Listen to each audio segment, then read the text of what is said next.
Assalamu alaikum students, welcome to the Lahore Garrison Junior and Upper School. Welcome to 9th biology class. बेटा हमने chapter number 5 शुरू किया हुआ है 9th biology में। चैप्टर नंबर 5 का जो लास्ट टॉपिक है वो सिर्फ हमारा रह गया, बाकी पूरा चैप्टर हम डिस्कस कर चुके हैं। तो पेज नंबर है बेटा आपके पास 102 और जो टॉपिक हम डिस्कस करने जा रहे हैं आज बेटा वो है एपोप्टोसिस एंड नेक्रोसिस।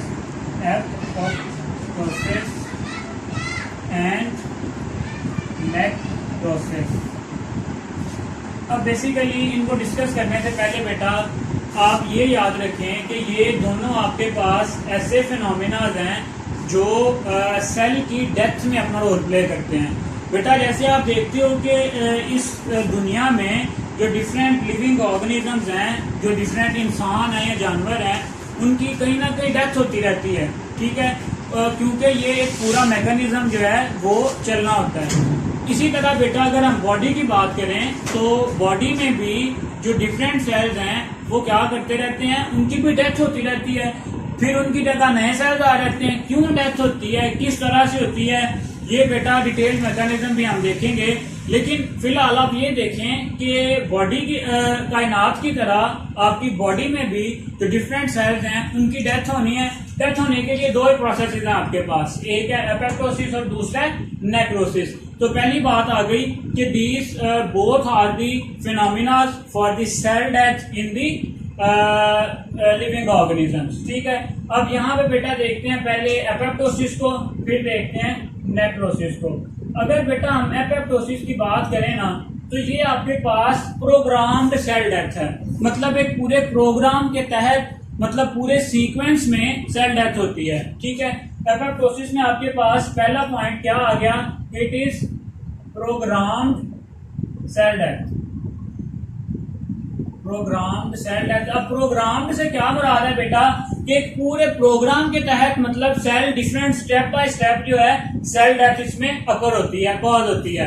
अब देखते हैं कि ये जो प्रोग्राम्ड सेल डेथ है ये किस तरह से होती है। सिंपली इसकी डेफिनेशन क्या आ जाएगी, apoptosis is a process in which cell death is caused by the programmed cell death. यहाँ पे इस तरह से कह सकते हो कि apoptosis is one of the main types of the programmed cell death.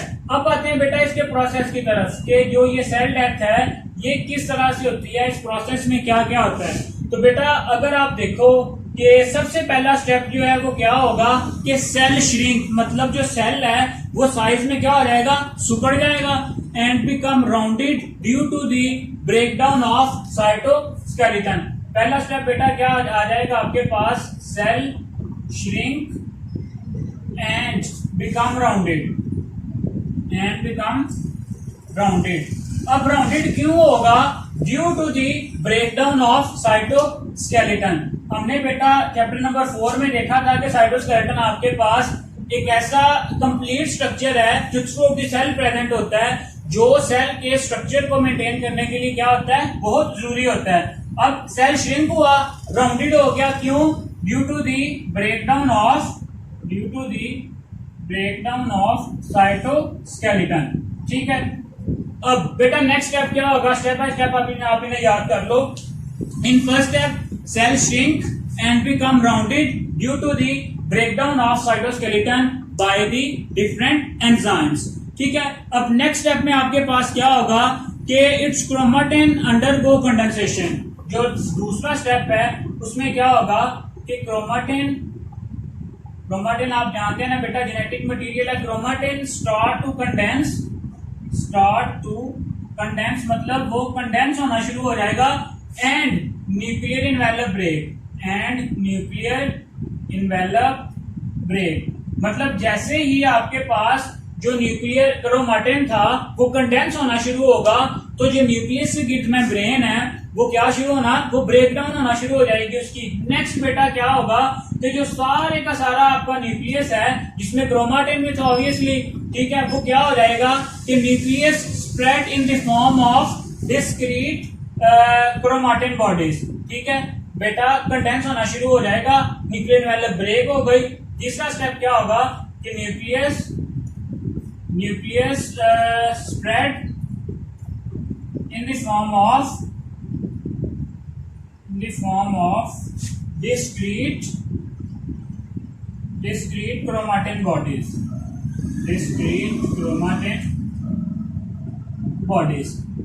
ठीक है, क्या होगा कि जो आपके पास क्रोमाटिन है वो कंडेंस हो चुका है और उसकी जब इन्वेलप जब वो ब्रेक डाउन हो जाएगी उसकी, तो क्या होगा कि फर्दर जो है वो डिफरेंट स्मॉल बॉडीज बन जाएंगी क्रोमाटिन की। ठीक है, अलग-अलग पूरा जो न्यूक्लियस है वो पूरे सेल में फैल जाएगा और वहां पे जो क्रोमाटिन की कंडेंसेशन से छोटी छोटी डिस्क्रीट जो बॉडीज हैं क्रोमाटिन बॉडीज वो बन जाएंगी।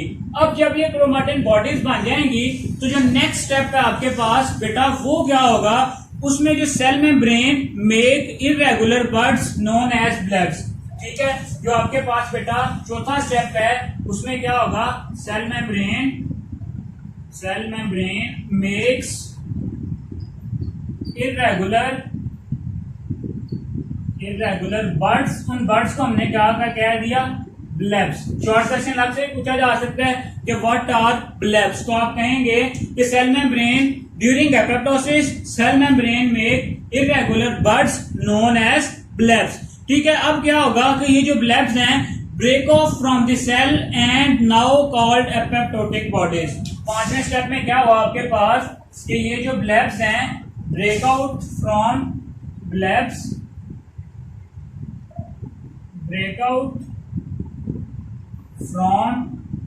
cell membrane and now called as apoptotic bodies। मतलब ये जो इरेगुलर आपके पास बर्ड्स बनेगी वो जो न्यूक्लियर इन्वेलप है जो सेल मेम्ब्रेन है उससे अलग हो जाएंगी और क्या बना देंगी, एपोप्टोटिक बॉडीज बना देंगी। नेक्स्ट स्टेप में यही जो आपके पास एपोप्टोटिक बॉडीज हैं उनको जो स्पेशलाइज्ड सेल्स हैं फेगोसाइट्स जिन्हें हम कहते हैं वो ने क्या कर लेंगे, उन्हें खा लेंगे। In next step apoptotic bodies क्या करती हैं, क्या होता है इनके साथ, आर फेगोसाइटोस्ट बाय फेगोसाइट्स। मतलब स्पेशलाइज्ड सेल्स हैं बेटा हमारे पास जिनको हम कहते हैं फेगोसाइट्स, जो क्या करते हैं आके ब्लेब्स को खा लेते हैं। ठीक है, उनको क्या कर लेते हैं, डाइजेस्ट कर लेते हैं। इस तरह से एक जो सेल है वो पूरी तरह उसकी क्या हो जाती है बेटा, डेथ हो जाती है। ठीक है, अगर हम दोबारा से समराइज करें तो सिंपली अगर हमारे पास बेटा आप कह लो कि ये एक सेल था, ठीक है, ये क्या हो जाएगा, श्रिंक हो जाएगा। ठीक है, इसका जो साइज है वो कम हो जाएगा और ये राउंडेड हो जाएगा। इसमें आपको पता है ये इसकी न्यूक्लियर इन्वेलप आ गई, यहाँ पे न्यूक्लियोलस और यहाँ पे जो क्रोमाटिन है वो क्या है, प्रेजेंट है। नेक्स्ट स्टेप में क्या हुआ, सेल श्रिंक हुआ और ये जो क्रोमाटिन था अभी न्यूक्लियर इन्वेलप इसकी चले ब्रेक हो जाएगी और इसमें जो क्रोमाटिन मटेरियल है उसने बेटा कंडेंस होना शुरू कर दिया है। ठीक है, ये क्रोमाटिन यहाँ पे कंडेंस होना शुरू कर देगा। नेक्स्ट क्या होगा, ये जो आपकी न्यूक्लियर इन्वेलप है बिल्कुल खत्म हो जाएगी और ये सेल इस तरह से इसमें डिस्क्रीट बॉडीज बन जाएंगी। ठीक है, जिनको हमने क्या कहा था, क्रोमाटिन बॉडीज। नेक्स्ट स्टेप में आपके पास क्या होगा, यही जो क्रोमाटिन बॉडीज हैं ये तो सेल में प्रेजेंट होंगी लेकिन सेल क्या बनाएगा, इर्रेगुलर ब्लेब्स। ठीक है, यहां से बेटा इर्रेगुलर क्या बनाएगा, ब्लेब्स बनाएगा। यही जो ब्लेब्स हैं इनमें ये जो क्रोमाटिन बॉडीज हैं ये मूव करेंगी और इस तरह से आपके पास ये सेल की क्या हो जाएगी, ब्रेकडाउन हो जाएगी। और ये जो आपके पास क्रोमाटिन बॉडीज हैं इनको स्पेशलाइज्ड फेगोसाइटोसिस के प्रोसेस के जरिए इनको क्या कर लिया जाता है, इंगल्फ कर लिया जाता है। तो ये है बेटा एक कंप्लीट जो मैकेनिज्म है किसका, एपोप्टोसिस का। क्लियर हो गया। चलें अब बातें हैं कि ये जो एपोप्टोसिस है इसका हमें क्या फायदा है, इसकी कॉजेज क्या होती हैं, सेल कब एपोप्टोसिस करता है। ठीक है, और अगर एपोप्टोसिस सेल में ना हो तो उसके क्या बेटा रिजल्ट्स निकलेंगे। ठीक है, तो सबसे पहले देखते हैं कि एपोप्टोसिस की कॉजेज क्या है आपके पास। सिंपली आप इसे दो तरह की कॉजेज कह सकते हो कि सेल जो है कब एपोप्टोसिस करता है। कॉजेज में आ जाएंगे बेटा आपके पास दो ही, जहां तो कहीं ना कहीं सेल डैमेज होगा, ठीक है, मतलब किसी वजह से सेल को कोई डैमेज हुआ है। ठीक है, दूसरा जो है बेटा आप इसमें कह सकते हो कि जो है ना आपके पास हाइपोक्सिया, या आप कह सकते हो कि जब सेल को डिफरेंट तरह का कोई म्यूटेशन हो जाए उसमें, ठीक है, म्यूटेशन हो जाए उसके डीएनए में, तो वो भी क्या एपोप्टोसिस कॉज करता है, ठीक है। इसी तरह से स्ट्रेस सिचुएशन आप कह सकते हो इसे, स्ट्रेस सिचुएशन।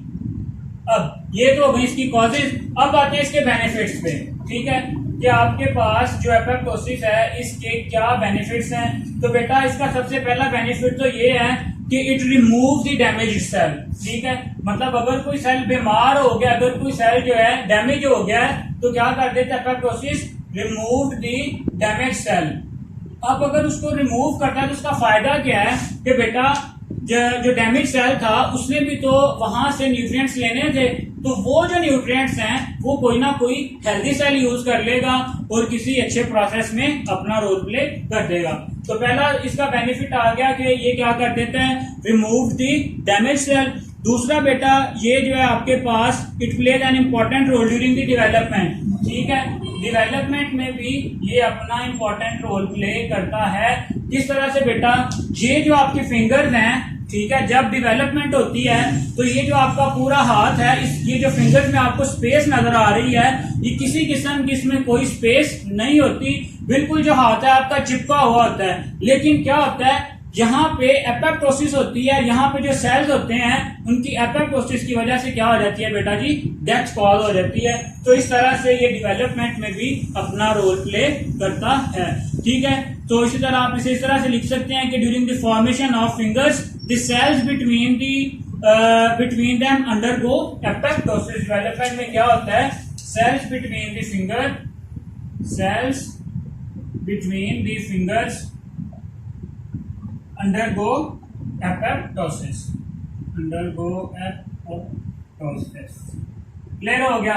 चलें, आपकी बुक में एक छोटा सा बेटा जी फुटनोट भी दिया हुआ है एमसीक्यू के हवाले से, वो भी इंपॉर्टेंट है कि in an adult human 50 to 70 billion cells die each day by the apoptosis.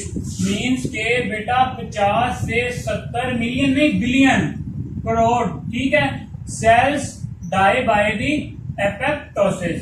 Apoptosis के प्रोसेस के थ्रू तकरीबन 50 से 70 करोड़ जो आपके सेल्स हैं, हर रोज उनकी क्या होती है, डेथ होती है। तो बेटा ये इस चैप्टर का one of the most important long question है कि differentiate between apoptosis and necrosis, या simply write a detail note on the apoptosis. Clear हो गया।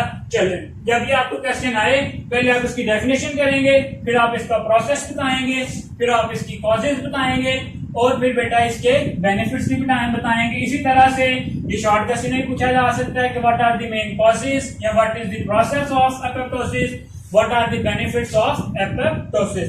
अब आते हैं बेटा नेक्रोसिस की तरफ, अब आते हैं नेक्रोसिस की तरफ। ये उसका थोड़ा सा अपोजिट है, थोड़ा सा नहीं बल्कि कंप्लीटली अपोजिट है। वो था आपके पास सेल की एक प्रोग्राम्ड सेल डेथ, मतलब एक प्रोग्राम के तहत पूरे सीक्वेंस के साथ जो सेल की डेथ होती है उसको हमने कहा था एपोप्टोसिस। लेकिन ये जो प्रोसेस है आपके पास necrosis is the accidental death of cell and tissues. ये जो आपके पास है ये है एक्सीडेंटल, मतलब अचानक से सेल की डेथ होना, एक्सीडेंटल डेथ ऑफ सेल और टिश्यूज, ठीक है। जब एक्सीडेंटली अचानक से डेथ होगी तो ऑब्वियसली बेटा उसमें कोई प्रॉपर सीक्वेंस नहीं होगा, तो ये क्या हो गया आपके पास, लेस सीक्वेंशियल। क्या होगी, लेस सीक्वेंशियल। इस वर्ड से आपने कंफ्यूज नहीं होना, इससे मुराद ये है कि इसमें किसी भी तरह का कोई भी सीक्वेंस नहीं है, अचानक से सेल की क्या हो गई है, डेथ हो गई है। अब आते हैं इसके प्रोसेस की तरफ कि इसका प्रोसेस जो है वो किस तरह से होता है। इसमें बेटा क्या होता है कि आपके पास जो लाइसोसोम है, during necrosis there is release of special enzyme from the lysosome. क्या होता है, release of special enzymes, lysosome का स्ट्रक्चर बेटा पढ़ के आए हो, रिलीज ऑफ स्पेशल एंजाइम्स कहां से, फ्रॉम द लाइसोसोम्स, ठीक है। जब लाइसोसोम से बेटा स्पेशल एंजाइम रिलीज होते हैं, वो क्या करते हैं, these enzyme break the cellular components. ये जो एंजाइम्स हैं क्या करते हैं, break the cellular components, break the cellular components. जब सेलुलर कंपोनेंट्स को बेटा ब्रेक करेंगे तो समटाइम्स क्या होता है, also released outside the cell to break the surrounding cells. मतलब कि सेलुलर कंपोनेंट्स के साथ साथ जो आउटसाइड सेल्स हैं वहां पे भी ये जो एंजाइम है क्या हो जाते हैं, रिलीज हो जाते हैं outside cells and damage the other या cause the death of the other tissues या अदर सेल्स आप कह सकते हो। ठीक है, अदर सेल्स की भी जो डेथ है उसके भी कॉज का बायस बनते हैं। Cell that die by necrosis में also release harmful chemicals that damage other cell.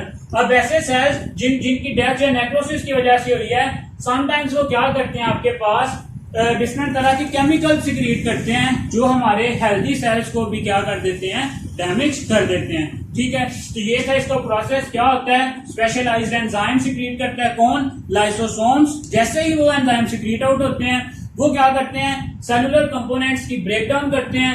वो सेलुलर कंपोनेंट्स की ब्रेकडाउन की वजह से सेल की क्या हो जाती है, डेथ हो जाती है। और ऐसे सेल्स जो नेक्रोसिस की वजह से जिनकी डेथ होती है वो समटाइम्स डिफरेंट केमिकल्स भी रिलीज करते हैं जो हार्मफुल होते हैं दूसरे सेल्स के लिए भी। ठीक है, अब आते हैं इसकी कॉजेज पे। ठीक है, इसकी कॉजेज बेटा अगर हम देखें, इसकी कॉजेज में सिंपली आ जाएगा आपके पास कि किसी ना किसी तरह की कोई ना कोई इंजरी हुई है। ठीक है, इंजरी, इन्फेक्शन एंड कैंसर, इसकी तीन मेन कॉजेज है बेटा, इंजरी, इन्फेक्शन या क्या, cancer. Injury, infection and cancer, ये इसकी तीन मेन कॉजेज हैं। ठीक है, नेक्रोसिस इसके अलावा बेटा जब किसी सेल को हाइपोक्सिक इन्वायरमेंट में रखा जाए, हाइपोक्सिक, अब इस वर्ड से भी आपने परेशान नहीं होना। हाइपोक्सिक से मुराद बेटा ये आपको पता है कि सेल को जिंदा रहने के लिए प्रॉपर ऑक्सीजन की क्या होती है, रिक्वायरमेंट होती है। हाइपोक्सिक इन्वायरमेंट से मुराद ऐसा इन्वायरमेंट है जिसमें लेस ऑक्सीजन हो। क्या हो बेटा जी, लेस ऑक्सीजन। जब सेल को पूरी तरह से ऑक्सीजन नहीं मिल पाएगी तो अल्टीमेटली सेल की क्या हो जाएगी, डेथ हो जाएगी। तो ये चार इसकी मेन कॉजेज हैं कि जो नेक्रोसिस है वो क्यों होती है। बेटा आज के लेक्चर में हमने काफी डिटेल में देखा है एपोप्टोसिस क्या है और नेक्रोसिस क्या है। ठीक है, नेक्रोसिस के हवाले से दो जो फुट नोट्स हैं आपकी बुक में वो दिए हुए हैं बेटा, कि जो आपके पास स्पाइडर बाइट्स हैं, जो स्पाइडर बाइट्स हैं मकड़ी के काटने की वजह से भी बेटा आपके पास जो सेल की क्या हो जाती है, नेक्रोसिस होती है। ठीक है, इसी तरह से अगर हम जो बाउंड है उसकी प्रॉपर केयर ना करें, ठीक है, नेक्रोसिस में be due to the lack of proper care of bound. अगर हम जो बाउंड है उसकी प्रॉपर केयर ना करें, प्रॉपर केयर ऑफ बाउंड अगर हम ना करें तो भी बेटा क्या हो जाएगा, वहां पे सेल्स की नेक्रोसिस हो जाएगी, अचानक से सेल की डेथ वहां पे क्या हो जाएगी, शुरू हो जाएगी। So this is all about बेटा 2 days लेक्चर। इसे आपने बहुत अच्छे से प्रिपेयर करना है, बहुत इंपॉर्टेंट टॉपिक है, इस चैप्टर का मोस्ट इंपॉर्टेंट टॉपिक है तमाम पॉइंट ऑफ व्यू से, short question, MCQs, long question. तो बेटा इसी के साथ जो आज का हमारा जो चैप्टर है वो भी कंप्लीट है। तो नेक्स्ट लेक्चर तक के लिए अल्लाह हाफिज।